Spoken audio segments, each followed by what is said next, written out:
to the channel. So as you can tell by the title, I'm going to be giving you guys a PA school update. So I'll be telling you what happened last cycle and what has been happening this cycle. So if you want to see more of that video, then just stay tuned. Alrighty guys, so last cycle, I know I gave you guys a video on my PA school journey, but then I never updated you on what happened. So let me give you a spiel about what happened last cycle. So last cycle, I actually ended up getting an interview at Morehouse School of Medicine here in Georgia, and I was so excited, so thrilled to get that interview, and that was my only interview invite the entire season. So I got to the interview. I had practiced for days and days and days. Like I knew my answers, I knew how to make them sound more realistic. But when I got to the interview day, of course, there's so much writing on that interview. I was so nervous. I was talking so fast. I wasn't really getting my points across. And then some of the questions they asked me, I hadn't really prepared for.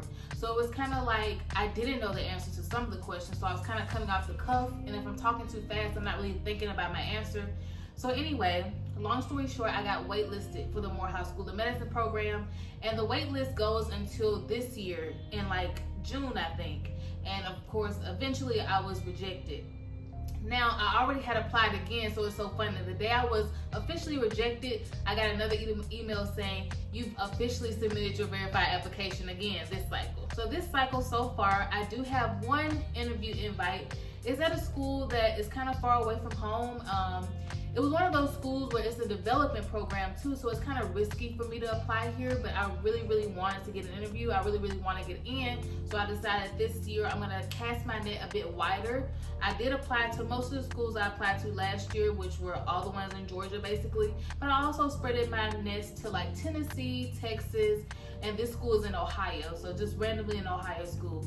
But I did get an interview invite, so I have been practicing and studying and making Quizlets so I know my answers. Because this is a new program, like I said, it's developing, there's nobody I can ask, oh, how did your interview go, or anything like that. I guess I could, in some of the PA forums, ask somebody who had an interview before me, how did it go? But for the most part, I'll be walking into this interview blindly, so that's why I've just been studying the same answers, but I'm trying to learn more about the program, which is hard because it's a new program. But whatever, what have you, I have to figure out how to make myself more appealing to the program and also deliver to them why I want to be a PA and why I want to go to their program specifically. So that's what I've been working on now. But since applying last year, I have finally graduated with my master's in public health. So I got my master's in public health in May. It's in community health, so I didn't do like the epidemiology and like some of the other concentrations you could do for public health. My school only offered community health, so I got my degree in that. And then I also started a new job at Emory. So for you guys who live in Georgia, you'll know where that is. I won't tell you which one. It has several locations, but I do have a job at Emory that I'm very excited about because it's kind of a foot in the door I needed. It's similar to the CDC. Like, it's such a huge corporation, but you definitely need a way to get your foot in the door. So with Emory, the job I have now is definitely my foot in the door, and I do a plan to apply to Emory again this cycle because last cycle I was waitlisted for an interview. And I think now if they see I know more about the Emory way, the Emory culture, hopefully that'll give me an interview with them this year. So yeah guys, that's kind of what I've been doing, what I've been up to. PA school is definitely something that is still weighing heavily on my mind. I have been thinking about other options though, because I am 27 this year. I know that some people that's not old, but for me, I feel like it's old. I feel like I want to be in my career by now. So I haven't applied to AA school, which is anesthesiologist assistant school. So it's similar to a PA, but you only work in anesthesia, so you're only putting people to sleep. And unlike PA, I did actually shadow in AA, and I saw what they did on a daily basis, but not gonna lie to you, to me it seemed kind of boring. I'm one of those people who get bored easily, so just watching someone go to sleep, monitoring them the entire time, is kind of like boring to me. And I seen something that said an exciting day for an AA is a terrible day for the patient, and I don't want that either. So I don't want to be looking for excitement in a job like that because it shouldn't be exciting. It should be very mundane, very boring. The person I shadow actually told me, if you're looking to go into this profession, it's a really good career if you want to do other things, because your schedule is so flexible. So you can do your YouTube thing on the side, you can do your content creating on Instagram, you could do your business. Like, this job is great monetarily, but also with your time's sake. If you want to do something else outside of that, you got that option.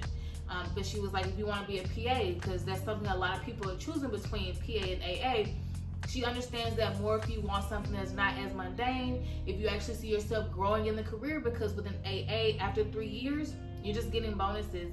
You just get a title of like a chief AA who makes the schedule, but there's not really room to grow. But with a PA profession, you can definitely grow. Even though you don't start out with the salary an AA does, you can definitely work your way there. And you can just do so much more things if you're a PA as opposed to being AA.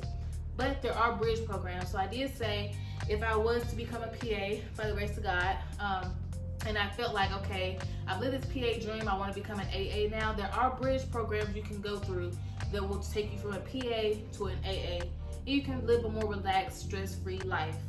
Okay? So yeah, that's some things I wanted to clue you guys in on. My interview this cycle is September 28th, so y'all keep me in your prayers. It's super early in the morning because I feel like I'm my most functioning self. I'm at my peak performance in the morning time, so I did the earliest appointment they had for the morning. It's like a 4.5-hour interview. I don't know what it's gonna be like. They're gonna send us more information as the time comes. Oh, and just some fun facts. This is my 3rd time applying to PA school. I originally applied in 2018, 2021, and I'm applying this year. I applied to a lot of the same schools, so that can be a strength or weakness that I've applied to the same schools multiple times. Either on one hand, they see that I'm still not improving. On the other hand, they see that I'm very dedicated to their program and I really want to get into their school specifically. So yeah, that's just some fun facts about where I'm at in my PA journey, and let's just hope this year is my best year. I'm praying for more interviews. This one kind of came very swiftly. It's still early into the cycle, so it's about to be August tomorrow, so it'll be August 1st tomorrow. So this is kind of soon to be interviewing, so that also throws another monkey wrench into the game, because if I am offered a seat, you have to pay a deposit by like 2 weeks of getting offered the seat.